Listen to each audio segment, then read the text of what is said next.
Yang kedua ya, ini orang Wahabi sering sebut kita mesti isbat sifat, isbat zahir. Apakah betul konsep ini dari salaf ya? Atau Wahabi pandai-pandai sendiri ya?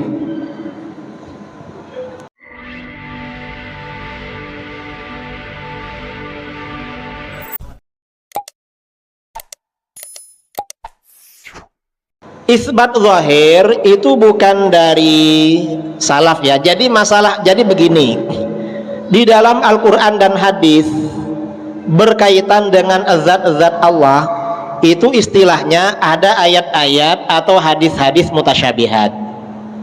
Ayat atau hadis mutasyabihat itu artinya ayat atau hadis yang tidak jelas maknanya tidak jelas.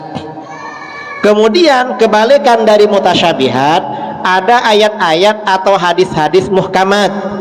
Muhkamat ini artinya ayat-ayat atau hadis-hadis yang jelas maknanya, tidak menimbulkan keganjilan di dalam hati.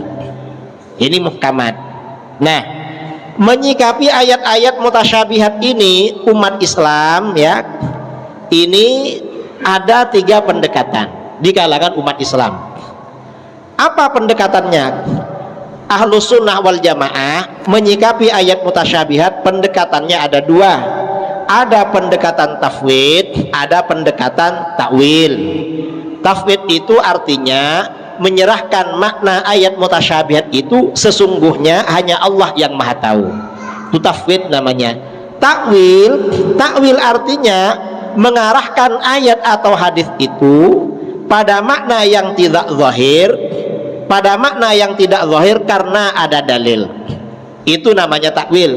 Misalnya seperti Ar-Rahmanu 'alal 'arsy istawa. Tuhan yang maha pengasih beristiwa kepada arsy atau beristiwa di atas arsy. Kalau ulama salaf, mayoritas ulama salaf, istawa itu pendekatannya tafwid. Artinya apa? Hanya Allah yang mengetahui makna tafwid, makna istawa. Istawa ini hanya Allah yang mengetahui maknanya. Ini kalau yang tafwid. Ada yang takwil. Kalau yang takwil bagaimana? Istawa ini artinya Allah berkuasa kepada arsy. Ini 2 pendekatan. Lalu ada pendekatannya kelompok mujassimah atau musyabbihah yang sekarang diikuti oleh Wahabi. Wahabi menyebutnya ini dengan sebutan isbat, menetapkan. Kata Wahabi, istawa ini artinya Allah duduk-duduk bersemayam di atas arsy. Ini kata mereka, ini isbat, ini pendekatan orang Wahabi.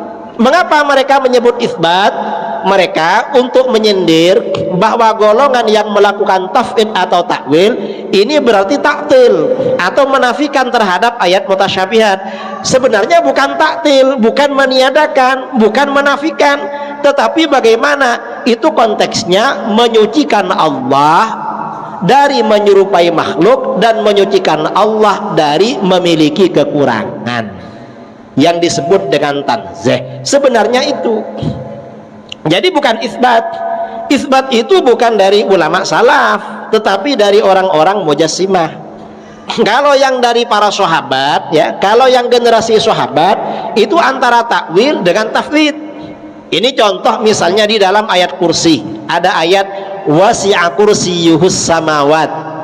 Kursinya Allah itu mencakup langit-langit dan bumi.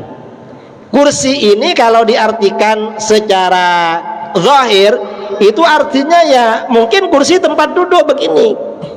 Yang namanya kursi kan tempat duduk.